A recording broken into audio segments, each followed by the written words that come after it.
La haula wala quwwata illa billah, amma ba'd.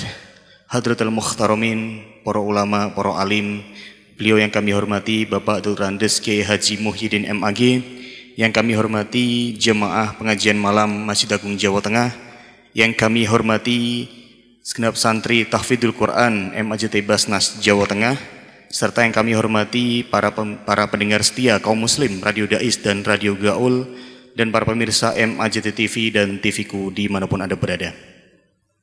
Alhamdulillah, pengajian pada malam hari ini yaitu Kitab Fikih Taqriyatus Sadidah fil Masailil Mufidah, yang insya Allah pada malam hari ini mengusung tema najis. Untuk itu bagi para jamaah dan juga para santri yang nanti ingin bertanya bisa langsung ditanyakan kepada beliau, guru kita Dr. Andes Kiai Haji Muhyiddin MAG.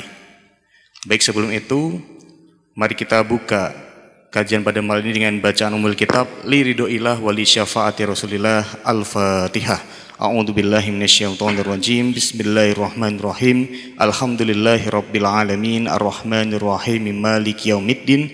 Iyyaka na'budu wa iyyaka nasta'in. Ihdinas siratal mustaqim. Siratal ladzina an'amta 'alaihim ghairil maghdubi 'alaihim waladdallin. Amin. Baik, selanjutnya waktu sepenuhnya kami berikan kepada beliau, guru kita Dr. Andes Kiai Haji Muhyiddin MAG. Kepadanya dipersilahkan. Assalamualaikum warahmatullahi wabarakatuh. Bismillah, alhamdulillah, wassalatu wassalamu ala rasulillah Sayyidina wa maulana Muhammad ibn Abdillah wa ala alihi wa ashabihi wa mawala. La hawla wa la quwata illa billah. Amma ba'du, Rabbi syrah li sadri wa yassir li amri wahlul 'uqdatam min lisani yafqahu qawli. Para jamaah peserta pengajian kitab Ba'dal Maghrib dari jamaah Masjid Agung Jawa Tengah, khususnya para santri Ma'had Tahfidz MAJT Basnas, kemudian para pendengar Radio Dais dan Radio Gaul rahimakumullah. Begitu juga para pemirsa TV MAJT melalui kanal YouTube MAJT. Saya akan melaksanakan tugas membaca lanjutan dari hari Senin yang lalu. Saat ini akan saya baca Babun Najasati. Babun Najasat. Ini bab tentang najis. Beberapa najis jamak. Karena najis ini banyak macamnya. Ta'rifun najasati. Sebagaimana biasa di awal kita disuguhi atau diajak untuk memahami ta'rifnya. Apa najis itu? Ada dua penglihatan, lughatan dan syar'an. Lughatan yang namanya najis itu biasa diartikan kullu mustaqdzarin. Pokoknya setiap apa saja yang menjijikkan, itu secara bahasa itu biasanya dimaksudkan najis. Syar'an, sedangkan menurut ta'rif syara', laha ta'rifani, ada dua macam ta'rif. Satu ta'rifun bil haddi, ta'rif dalam bentuk had, batasan. Biasanya ta'rif bil had itu harus mencakup seluruh apa yang harus masuk, sebaliknya juga harus menghindari hal-hal yang tidak boleh masuk. Itu namanya ta'rif yang jami', mengumpulkan apa yang memang harus masuk, mani, menolak apa-apa yang seharusnya tidak termasuk ke dalam ta'rif itu.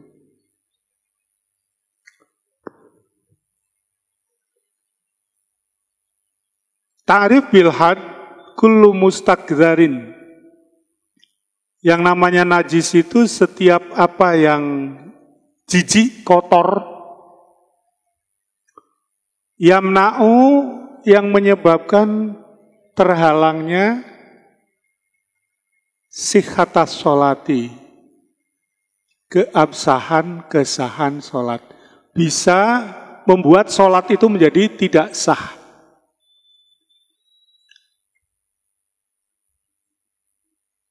Nah, itu kira-kira ukurannya di situ. Setiap apa yang menjijikkan, yang menyebabkan hal yang menjijikkan itu membuat sholat tidak sah. Sholat tidak sah karena ada najis yang menjijikkan, haitsula murah khiso. Sekira tidak ada dispensasi. Jadi kadang-kadang ada najis, sesuatu yang menjijikkan, sebetulnya aslinya itu menghalangi keabsahan sholat, tetapi kadang-kadang nanti ada murakhis, ada dispensasi, ada keringanan. Keringanan itu nanti akan ada penjelasannya. Pahami dengan mudah, dengan lugas, dengan apa adanya. Pokoknya yang namanya najis itu sesuatu yang kotor, yang menyebabkan sholat tidak sah. Ini artinya ada sesuatu yang kotor, tetapi tidak menyebabkan sholat tidak sah.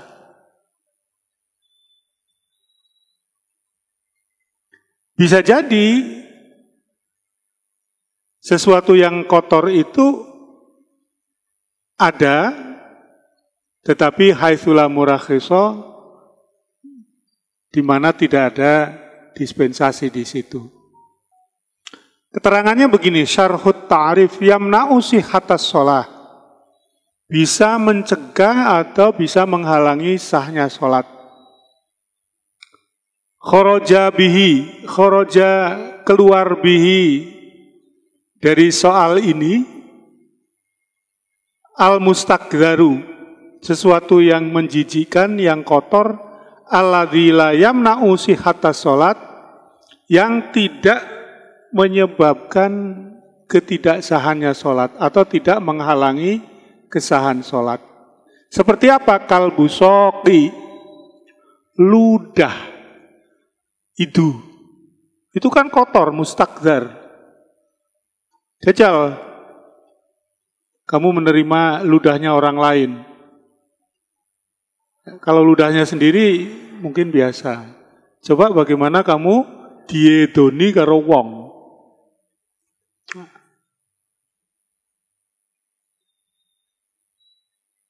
Ini jijik, tetapi tidak menyebabkan orang yang kena ludah itu menjadi tidak sah sholatnya, itu tidak. Apalagi dirinya sendiri. Sampean ida itu kan nyepret. Nyiprat ninggon tangan, nyiprat ninggon sarung.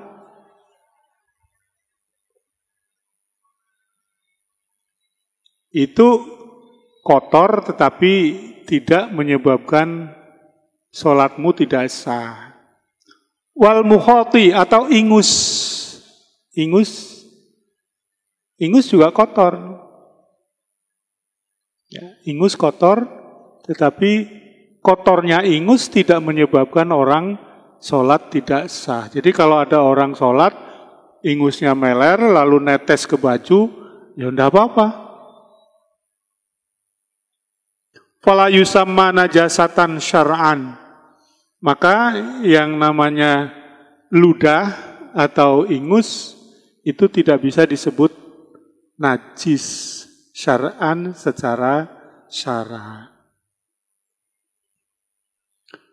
Sebetulnya paling enak itu kalau ngaji tentang najasah ini lalu dikuatkan dengan ilmu biologi. Itu enak. Jadi bagaimana seorang kiai maca fikih tapi juga dibarengi dengan ilmu biologi. Kenapa ada najis yang menyebabkan sholat tidak sah? Kenapa ada sesuatu yang menjijikkan tetapi tidak disebut najis? Banyak, jadi pembahasan mengenai air, pembahasan mengenai bersuci, membersihkan najis nanti. Ya, pembahasan tentang najis itu banyak bersinggungan dengan mestinya ilmu biologi itu. Andaikan itu dikuatkan dengan ilmu biologi menjadi mantap orang memahami fikih ini. Haitsula murahhiso. Ada sesuatu yang menjijikkan, bisa mencegah keabsahan sholat, tapi kemudian ada murahhis. Ada sesuatu yang membuat dia menjadi diberi dispensasi.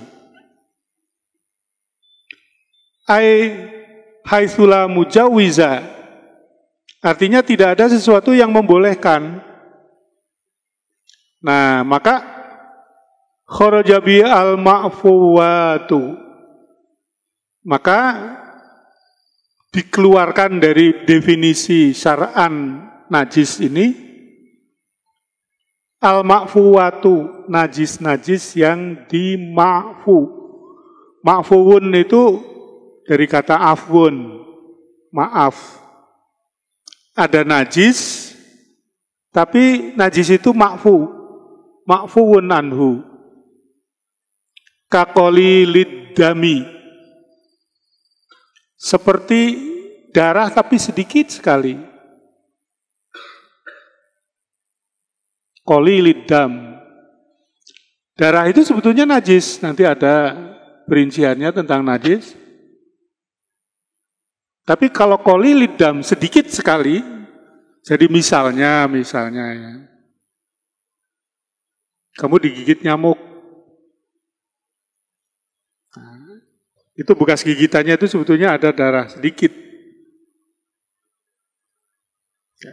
Darah yang sedikit itu ma'fuwun anhu.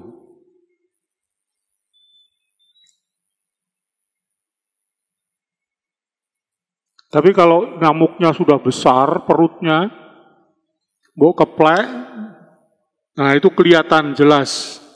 Itu tidak sedikit lagi, sedikit itu kira-kira itu angel nitenine. Tidak kelihatan oleh mata biasa.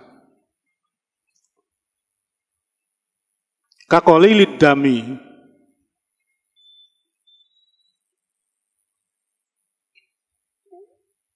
Wan najasati, begitu juga najis alati la yudrakuha at-taraf. Najis-najis yang tidak terdeteksi oleh mata biasa. Mungkin ada najis kalau dilihat dengan alat mikroskop. Tapi kalau dilihat dengan mata biasa nggak kelihatan. Fasyari'u mangka syari itu pembuat syariah. Rakhasa fiha memberikan keringanan fiha dalam hal qaliludam najasa allati la yudrakuha at-taraf. Ai afa anha, artinya memaafkan, memakfu, memberi makfu.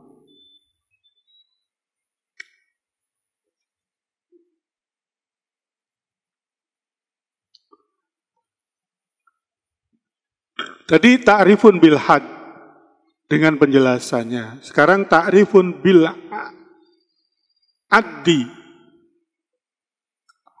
Haddi definitif. Addi jumlah. Adad. Kama qala sahibus sofati zubad. Nah ini kalau syair begini saya yang menyanyikannya enggak ahli. Al-muskirul ma'i wal khinziru wal kalbu far'ihima wassuru wa maitatun ma'al idhami wasya'ar wassufi wala ma'kulatun walal bashar wadamu wal qai'u wa kullu ma dhahar minas sabilaini siwa aslil bashar. Itu dari sisi isinya, jumlahnya itu banyak yang namanya najis itu. Pertama, al-muskirul ma'i'u, cairan yang memabukkan. Ya.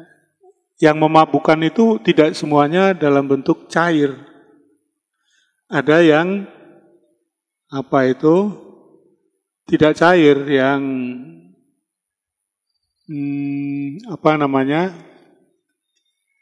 tidak cair itu apalah istilahnya?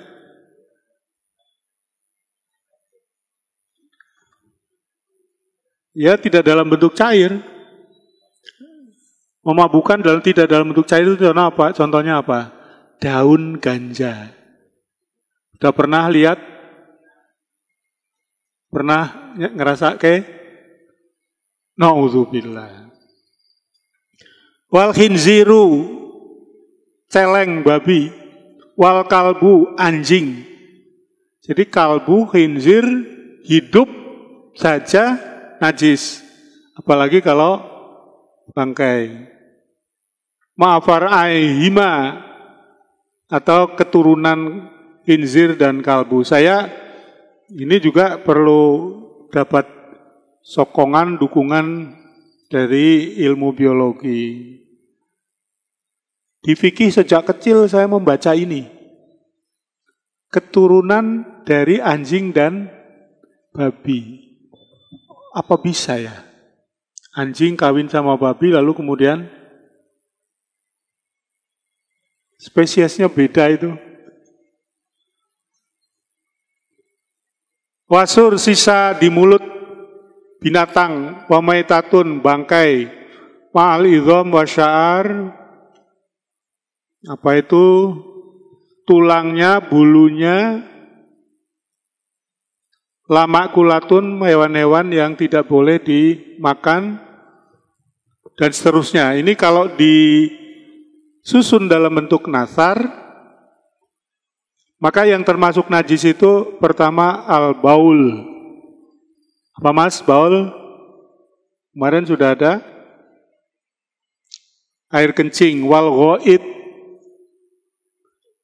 Kotoran yang sampean buang itu yang tidak pernah dihitung-hitung tuh sampean. Kalau mau makan ngitung 1 piring, 2 piring. Yang dimakan berapa dihitung. Tapi kalau sudah harus dibuang ke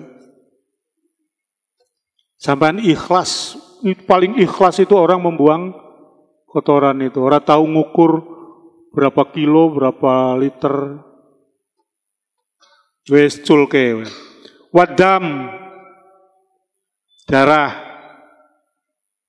Walkoi, sesuatu yang muntah dari perut keluar melalui mulut. Koi itu muntahan. Walqoih, nanah. Nanah itu sebetulnya ya dengan darah apanya atau itu. Walwadi, walmadi, ini kemarin sudah disebut. Wadyun, madyun, wal khomer. Khomer itu bahasa kampungnya arak, wan nabidh.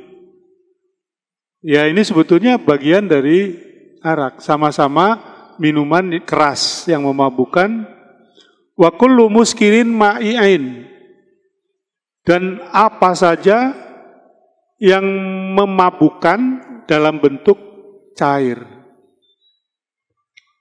Jadi ini konteksnya bukan haramnya sesuatu yang memabukkan, tetapi konteksnya itu najis apa enggak gitu loh. Kalau sampean mau sholat, lalu kemudian menyentuh arak. Ini namanya muskirin ma'i'in. Itu harus disuci.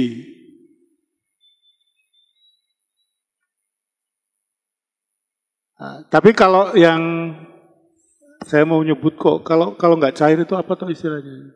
Padat, benda padat. Ada katanya buah cubung.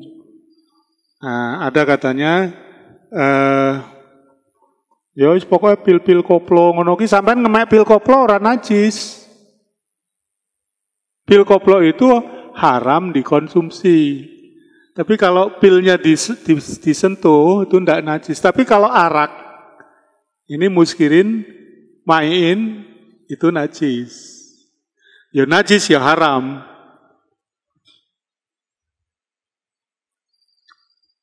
Wal kalbu wal khinzir wa far'u ahadihima wal maitatu. Maitah, nanti ada penjelasan maitah itu apa.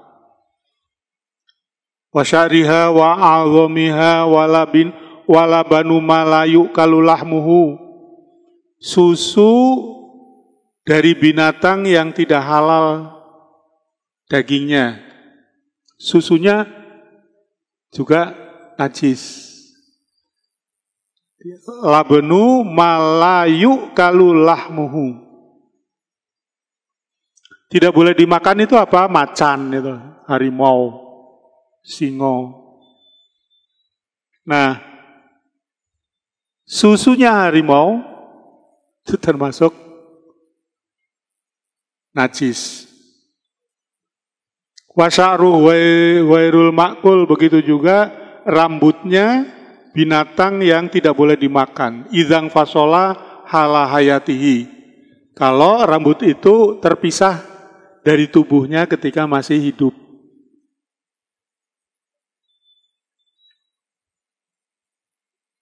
Jadi ada yang otomatis najis, khinzir dan kalb. Uripe yo matine, apanya saja al khinzir wal kalb itu najis. Ada binatang-binatang yang wairu makulil lahmi, tidak bisa atau tidak halal dimakan. Kucing,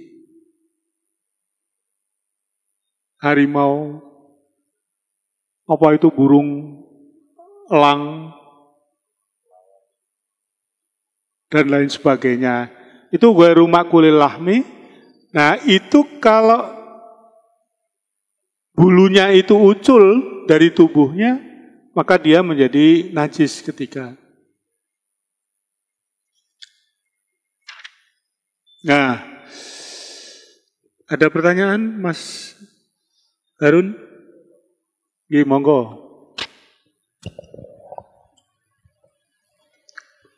Ini nyamuknya luar biasa ya. Assalamualaikum warahmatullahi wabarakatuh. Pak Yai, perkenalkan saya Ridwan dari Semarang Timur. Izin bertanya, apakah ini langsung saja saya simpulkan Pak Yai. Jadi pertanyaannya ini ketika orang itu terkena serangga, kemudian ketipuk, dipukul. Nah, kemudian ada cairan-cairan dari bagian serangga itu, apakah itu najis atau bagaimana Pak Yai? Terima kasih. Cairan serangga itu tidak termasuk darah. Itu tidak najis. Bahwa itu kotor atau kemungkinan malah racun, itu persoalan lain ya. Persoalan lain. Kalau serangga, ya serangga itu kan ngangkrang, semut, tawon, ya toh. Kecoa. Itu kalau kemudian nempel terus dikeplak, itu kan tidak ada daman masfuha, tidak mengandung darah yang mengalir. Itu bukan najis. Bahwa itu kotor atau kemungkinan ada kandungan racun dan lain sebagainya, itu persoalan lain. Masih ada pertanyaan? Ya. Masailu mimba bin najasati, ada beberapa persoalan yang perlu dibahas secara rinci terkait dengan bab najis ini. Al-khamru wan nabidh, kilahuma muskirun wa najisun.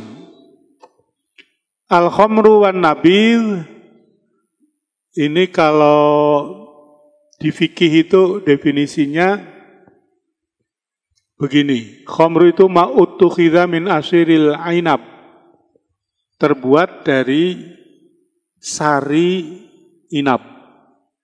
Inab itu anggur. Wan nabidh ma'uttukhidha min ghairi asiril inab. Kalau nabidh sama-sama minuman keras, tapi ini tidak tidak merupakan sari dari anggur. Wis pokoknya itu minuman keras. Sekarang definisinya kan gampang. Setiap yang mengandung alkohol. Itu aja. Apa saja mengandung alkohol, lalu kadarnya seberapa, terutama alkoholnya itu alkohol industri miras. Kilahuma muskirun wa najisun. Khamar dan nabidh itu kedua-duanya ya muskirun, memabukkan, ya najisun, najis.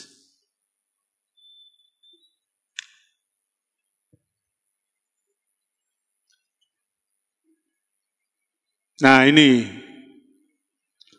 al-farqu bainal muskiri al-ma'i wal jamidi, beda antara sesuatu yang memabukkan, ada yang cair, ada yang padat. Nah, ini bagaimana konsekuensi hukum najisnya? Al-ma'i'u minuman keras, yahrumu tanawuluhu, tidak boleh dikonsumsi. Wa najisun, itu sekaligus juga najis. Wa yamna'u sihhatas sholati, begitu juga akan menyebabkan tidak sahnya sholat. Al-jamidu, sedangkan muskir, sesuatu yang memabukkan tapi dalam bentuk padat, yahrumu tanawuluhu, apa itu katanya buah kecubung atau apa itu ganja atau apalah bahan-bahan itu tidak boleh dikonsumsi, tapi wa huwa thahirun, dia bukan najis. Jadi andaikan sampean ini memegang daun ganja selembar, terus lupa dimasukkan ke saku, mau melakukan penelitian atau mau melakukan kajian, ini loh daun ganja, sampai sholat, ganja itu wairu najisin. Yang penting itu jangan ditanawul, jangan dikonsumsi. Konsumsi ganja itu ya bisa dimakan, bisa dirokok, bisa dimut. Misul afyun, daun kecubung, wal hashish, ganja. Tadi ada penjelasan, ada pernyataan bahwa maitah itu termasuk najis. Maitah itu bangkai. Yang namanya bangkai itu hiya allati zalat hayatuha bi ghairi zakatin syar'iyyatin. Al-maitatu utawi maitah hiya, yaitu allati zalat hayatuha, hewan yang hilang nyawane, artinya mati, bi ghairi zakatin, tanpa sembelih, syar'iyatin, sesuai dengan aturan syara. Jadi mati, misalnya mati sendiri, sakit terus mati, ini berarti sama bi ghairi zakatin syar'iyah. Atau disembelih tapi cara nyembelihnya salah. Itu juga ya sama bi ghairi zakatin syar'iyatin. Ai dzubihat artinya disembelih, ala ghairi tariqati al-islamiyati asyariyati. Tidak dengan cara Islam, tidak dengan cara syar'i. Nyembelih binatang itu, ya seperti kita ketahui, saksikan baik di RPH maupun di tempat-tempat kurban itu ya. Yaitu nyembelih hewan itu ya kayak gitu. Ya. Yang syariah itu bahwa yang disembelih itu harus lehernya. Waktu nyembelih itu harus memotong, penyembelihan itu dengan memotong 4 hal. Saluran napas, saluran makan, dan 2 urat nadi. Itu yang sesuai dengan fatwa MUI.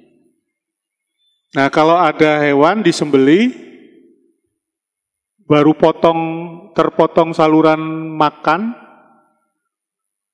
atau terpotong saluran napas, itu juga nanti bisa mati. Nah, itu berarti belum sempurna penyembelihannya, tidak sesuai dengan thariqah Islamiyah syariah.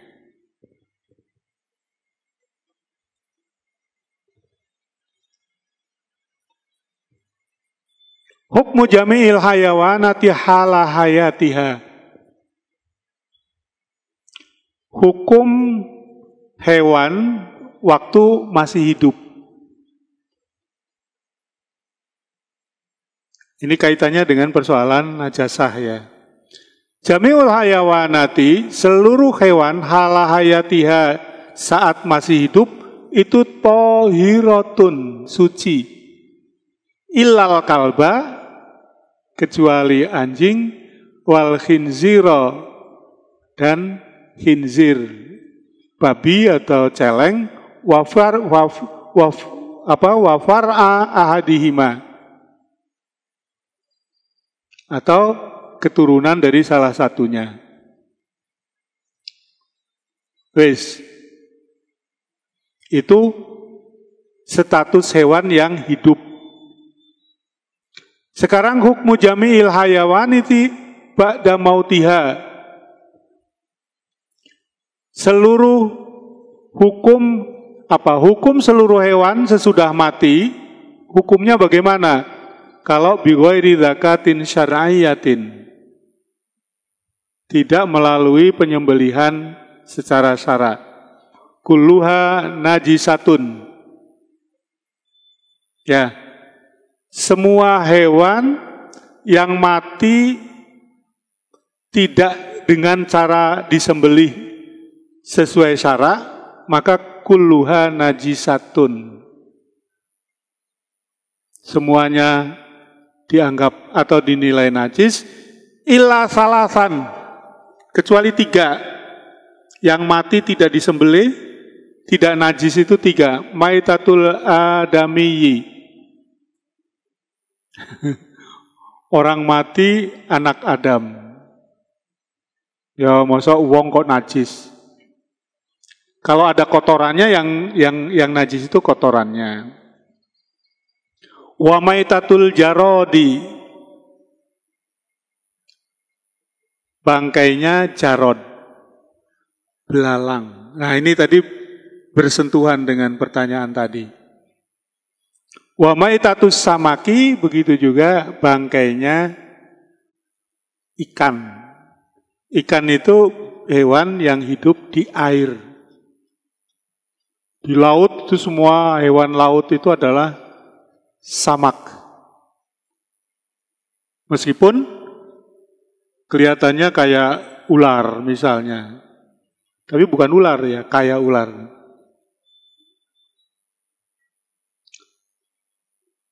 Al-hayawanatul makulatu, hewan-hewan yang boleh dimakan dagingnya. Idza matat, ketika dia mati bizakatin syar'iyatin, dengan cara penyembelihan syar'i, fahiyat tohiratun. Tadi semua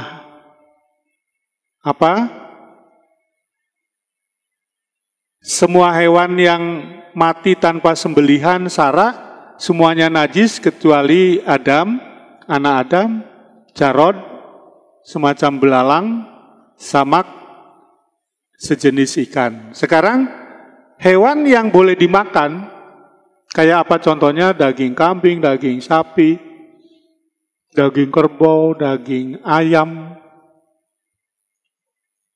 Idza matat bidzakatin syar'iyatin, kalau dia mati dengan cara penyembelihan, fahiya thahiratun, maka suci. Ini kita tidak sedang membahas soal halal haram ya.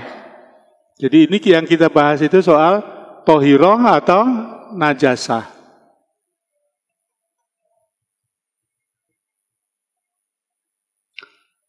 Al-hayawanatu, sedangkan hewan-hewan ghairul makulati yang tidak boleh atau tidak dimakan dagingnya,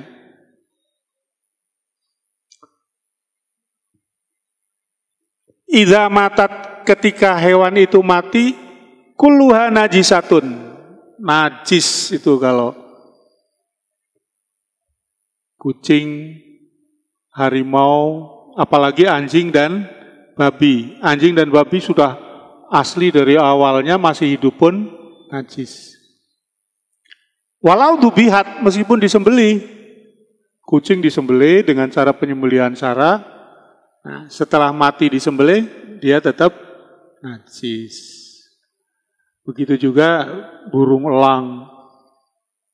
Itu kan ghairu makulil, ghairul makulah.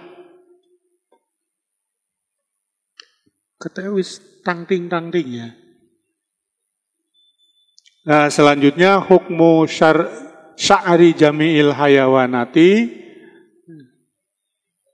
hukum rambut atau bulunya hewan-hewan. Nah, wallahu a'lam bishawab, wallahul muwaffiq ila aqwamit thoriq. Assalamualaikum warahmatullahi wabarakatuh.